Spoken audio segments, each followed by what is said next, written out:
అందరికీ నమస్కారం. ఈరోజు మేము ముందుకు రావడానికి గల ప్రధాన కారణం, ఈరోజు దేశంలో ఒక పెద్ద చర్చ బీసీ ఉద్యమం. అయితే ప్రతి ఒక్కరిని స్ఫూర్తిని రగిలించే ఉద్యమం బీసీ ఉద్యమం, ప్రేరణ కలిగించే పోరాటమే బీసీ ఉద్యమం. ఈరోజు మోడీని, కేంద్ర ప్రభుత్వాన్నే కదిలించే పరిస్థితి వచ్చింది.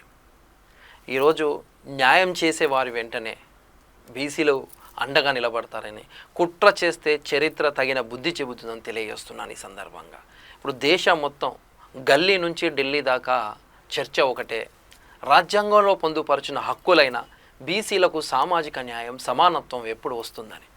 ప్రజాస్వామ్య దేశంలో వెనుకబడిన కులాలకు రిజర్వేషన్లు ఎప్పుడు అమలవుతాయని ఒక చర్చ. స్థానిక సంస్థల్లో రిజర్వేషన్ల పెంపుపై అసెంబ్లీ ఆమోదించిన 2 బిల్లులు 9వ షెడ్యూల్లో ఎప్పుడు చేరుతాయి, ఎప్పుడు చేరుస్తారని. గల్లీ నుంచి ఢిల్లీ దాకా బీసీ ఉద్యమం, పార్లమెంటు చట్టం వచ్చే వరకు ఈ ఉద్యమం ఆగదని తెలియజేస్తూ ఉన్నాను. మనందరికీ తెలిసిందే, బుధవారం ఢిల్లీలో జంతర్ మంతర్ వద్ద జరిగిన ధర్నాలో సీఎం రేవంత్ రెడ్డి మరియు ఇతర బీసీ సంఘ నేతలు అందరూ కూడా పాల్గొన్నాడు. ఇది కేవలం కార్యక్రమం కాదు, ఇది బీసీ హక్కుల సాధన, రిజర్వేషన్లో భాగం. గల్లీ నుంచి ఢిల్లీ దాకా ఉద్యమాన్ని రచించే విధంగా మలచడమే ఉద్యమ బలోపేతానికి నిదర్శనంగా తెలియజేస్తూ ఉన్నాను. బీసీలకు 42% రిజర్వేషన్లు కల్పిస్తూ ప్రవేశపెట్టిన బిల్లుపై సభ ఏకగ్రీవ తీర్మానాలు మనందరం చూసాం. Telangana BC reservation bill 2025 assembly ఏకగ్రీవంగా ఆమోదించింది. ఇది రాష్ట్రానికి సామాజిక న్యాయానికి పునాది వేసింది. కానీ ఈ ప్రయాణంలో అసెంబ్లీలో ముగియలేదు. అసలు పోరాటం ఇప్పుడు మొదలైంది.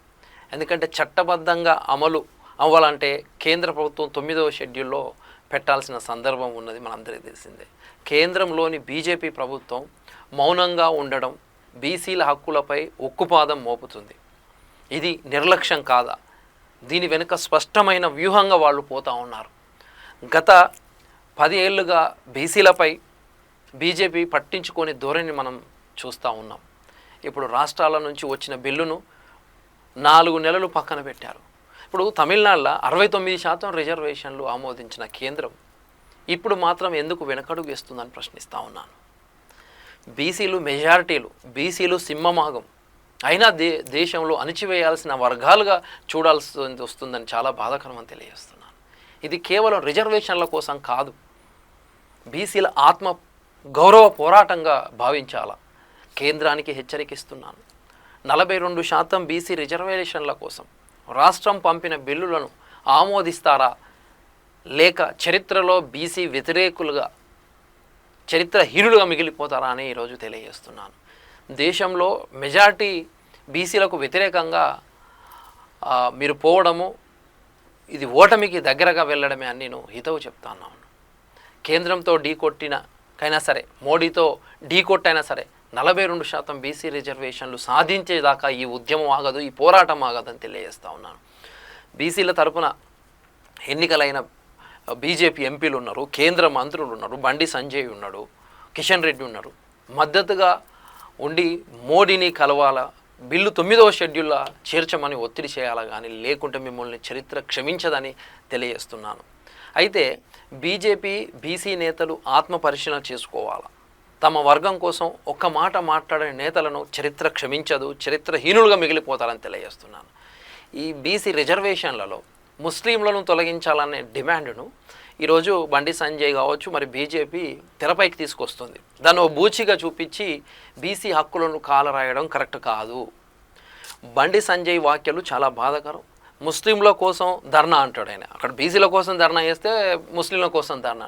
అలాంటప్పుడు బీసీలకు న్యాయం అడగడమే పాపమా, వాళ్ళు అడగడమే పాపమా అని ప్రశ్నిస్తున్నాను. సరే, కాంగ్రెస్ వైఫల్యం కూడా ఉన్నది, ధర్నాకు బీసీల మద్దతు కరువైందని బండి సంజయ్ చెప్పిండు. అయితే సరే, అందరినీ కోఆర్డినేషన్, అన్ని బీసీ సంఘాలను కోఆర్డినేషన్ చేసడంలో ఎంతో కొంత అది ఉంటుంది కాబట్టి కొంత ఒక సామాజిక వర్గానికి అట్లని కాదుకుంటే కొంత ఆ వ్యాక్యూమ్ అనేది ఉంది వాస్తవానికి. సరే, బీసీలకు 42% రిజర్వేషన్లు అమలుకు పార్లమెంటులో చట్టం అవసరం. కేంద్రం వెంటనే బిల్లును 9వ షెడ్యూల్లో చేర్చాలని డిమాండ్ చేస్తూ ఉన్నాను. తెలంగాణ బీజేపీ ఎంపీలు నిజంగా బీసీలకు న్యాయం చేయాలంటే కేంద్రంపై ఒత్తిడి తేవండి, లేకపోతే రాజీనామా చేయండి అని ఈ సందర్భంగా తెలియజేస్తూ ఉన్నాను. జై బీసీ, జై పూలే.